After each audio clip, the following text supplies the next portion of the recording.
Hey everyone, it is Dave. Welcome in. It's time to talk about module number 13. In this module, we have two really fun and kind of connected mediums, printmaking and photography. Now, in most of art, we're dealing with works that are unique, a painting, a sculpture, and so on. But here, all of a sudden, we have mediums that create multiple copies, which gives us a difficult way of creating prices. And so economics plays a portion in these mediums. So why don't we go ahead and go to the Canvas site, and I'm going to walk you through module number 13. All right, here we are on the Canvas site. We're going to be in module 13. Up top, our usual suspects, the video you're watching, action plan, and my office hours every Monday from 4 to 7. Our first lecture is on printmaking, and very similar to the color theory lecture that we had earlier in the semester. I mentioned that that was the most technical of all the lectures in the first half of the semester. This one, because it's such a mechanical process, is the most technical of all the lectures in the second half of the semester. Please don't lose yourself in the weeds, though. So just think about the major points, the major pluses and minuses of each of the printmaking processes. There are 5 that I discuss: the lecture, the study guide, and most importantly, the further exploration section. Because here you can actually see each of these processes: relief, intaglio, lithography, silk screening, and finally monotype. So those are the 5 processes. Please make sure to watch each of these videos. After that, we're going to be dealing with photography. So here we've got our lecture and study guide. This is also a much different lecture because it's more topical than anything else. You can't really cover photography chronologically. It's just much easier to do it in more broader topics. So the lecture and study guide are here. For the further exploration section, I do have a couple cool things. This is Sally Mann's website. And so this is, I think, our most important living photographer. In fact, if we scroll down, that's her there. She's very connected to the Museum of Modern Art in New York. And you can actually see her video of her studio here. So it's just a couple minutes, but that's a great video to watch. We also have, if you've ever seen the photograph of Tank Man, and that's a really powerful, moving photo from the early 1990s. I'll post it here as I'm doing the recording. And this is the story of Tank Man. It's told by the photographer, fascinating individual, and a great story. So please make sure to listen to that.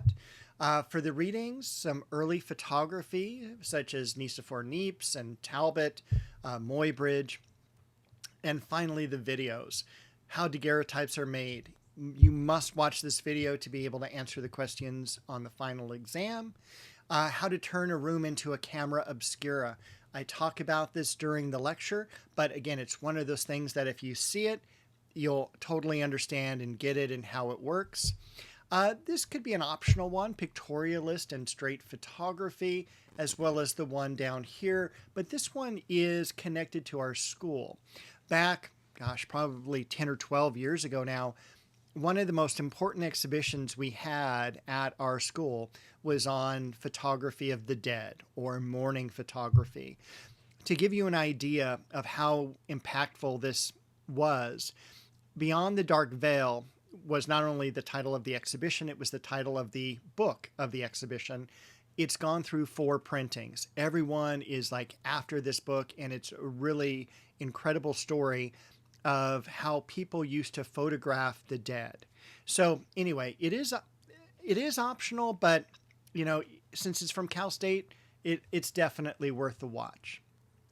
Now, the last thing we have to do this week is a journal. And don't forget too, I'm going to go back to module 12 real quick. Don't forget the Modern Architecture project. That is due on the 19th, grace period until the 26th. Once again, in the lecture schedule, it talks about it's a discussion. It's not a discussion, it's a worksheet.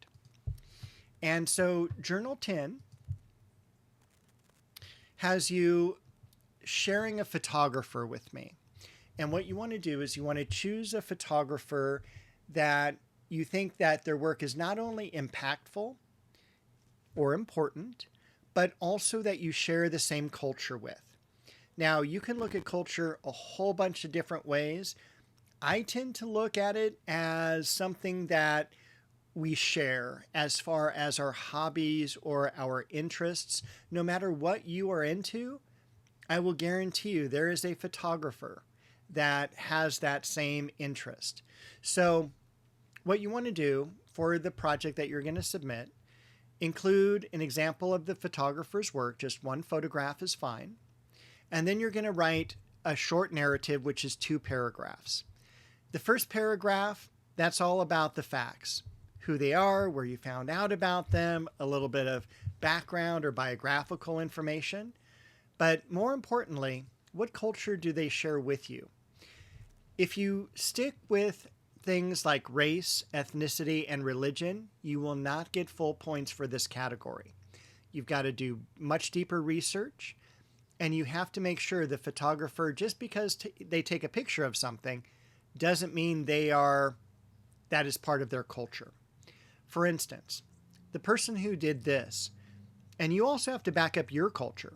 So the person who did this photograph is an environmentalist.